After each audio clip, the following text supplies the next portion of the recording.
Gaza जितना आसान नहीं है लेबनान में घुसकर लड़ना। इजराइल के आड़े आए दो ताकतवर देश, अमेरिका और फ्रांस। नमस्कार, मैं हूं फरीद अली और आप देख रहे हैं TV9 डिजिटल। तकरीबन 11 महीनों से गाजा में जारी युद्ध के बीच हिजबुल्लाह भी आए दिन इजराइल से उलझता रहा, लेकिन अब हमास के साथ ही हिजबुल्लाह से भी इजराइल की सीधी टक्कर शुरू हो गई है। इस तनाव ने नया मोड़ तब लिया जब पिछले हफ्ते लेबनान में पेजर और वॉकी टॉकी में धमाके हुए। इन धमाकों का आरोप इजराइल पर लगा और हिजबुल्लाह ने सैकड़ों रॉकेट इजराइल की तरफ दाग दिए। फिर इसके जवाब में लेबनान में किए गए बड़े इजरायली हमलों ने दुनिया भर की चिंता बढ़ा दी है। हालिया इजरायली स्ट्राइक में लेबनान में सैकड़ों नागरिकों की मौत की खबर है और हजारों लोग घायल हुए हैं, जिसके बाद फ्रांस ने लेबनान के हालात पर चर्चा के लिए संयुक्त राष्ट्र सुरक्षा परिषद यानी UNSC की इमरजेंसी मीटिंग बुलाने की अपील की है। उधर अमेरिका ने भी लेबनान में जमीनी हमलों की कार्रवाई को लेकर विरोध जाहिर किया है। फ्रांस के विदेश मंत्री जीन नोएल बैरोट ने सोमवार को संयुक्त राष्ट्र महासभा को बताया कि मैंने अपील की है कि इस हफ्ते लेबनान पर सुरक्षा परिषद की आपातकालीन बैठक आयोजित की जाए।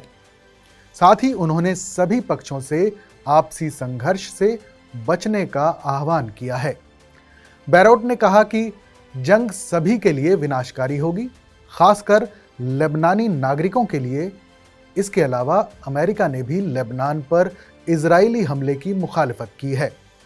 ऐसा पहली बार नहीं है जब इजराइल के हमलों के बाद संयुक्त राष्ट्र में बैठक बुलाई जा रही हो। गाजा को लेकर भी कई बार UN की बैठक बुलाई जा चुकी है, लेकिन तमाम कोशिशों के बावजूद इजरायली कार्रवाई पर लगाम नहीं लग सका है। मगर लेबनान मुद्दे पर फ्रांस की आवाज को नजरअंदाज करना इजराइल के लिए आसान नहीं होगा, क्योंकि फ्रांस एक नाटो देश है और संयुक्त राष्ट्र में वीटो पावर रखता है। लेबनान में इजरायली हमलों के बाद अमेरिका भी चिंतित है। अमेरिका के एक अधिकारी ने सोमवार को कहा कि लेबनान संकट को कम करने के लिए अमेरिका ठोस विचार रख रहा है। अमेरिका ने हिजबुल्लाह को निशाना बनाने के लिए इजराइल के जमीनी हमले का विरोध किया है। न्यूयॉर्क में संयुक्त राष्ट्र महासभा के लिए विश्व नेताओं के आने पर एक अमेरिकी अधिकारी ने कहा, हमारे पास कुछ ठोस विचार है जिन पर हम इस हफ्ते अपने सहयोगियों और भागीदारों के साथ चर्चा करने जा रहे हैं, ताकि इस मसले पर आगे का रास्ता निकाला जा सके। वैसे फ्रांस लेबनान का पुराना साथी भी है और ऐसा पहली बार नहीं है कि जब लेबनान पर आए किसी संकट के समय फ्रांस आगे आया हो। 2020 में लेबनान के बैरूत में हुए अमोनियम नाइट्रेट धमाके के वक्त भी फ्रांस ने लेबनान की मदद की थी। 20 सितंबर को हुए पेजर अटैक के बाद फ्रांस के राष्ट्रपति इमैनुअल मैक्रों ने व्यक्तिगत तौर पर लेबनान के प्रमुख नेताओं से संपर्क किया था। दरअसल आज़ादी से पहले लेबनान फ्रांस के कब्जे में था। लेबनान की धर्म आधारित संसदीय व्यवस्था भी फ्रांस की ही देन है। फ्रांस ने लेबनान में कई दशकों तक राज किया।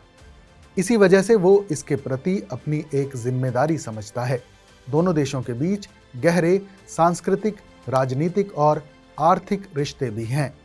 इसके अलावा लेबनान में फ्रेंच भाषा और संस्कृति का काफ़ी प्रभाव है।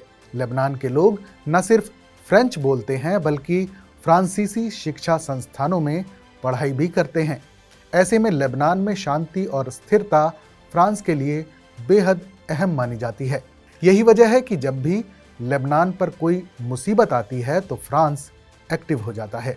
इस खबर पर अपनी राय हमें ज़रूर बताइएगा। बाकी देश और दुनिया की तमाम बड़ी खबरों के लिए देखते रहिए TV9 भारतवर्ष डिजिटल।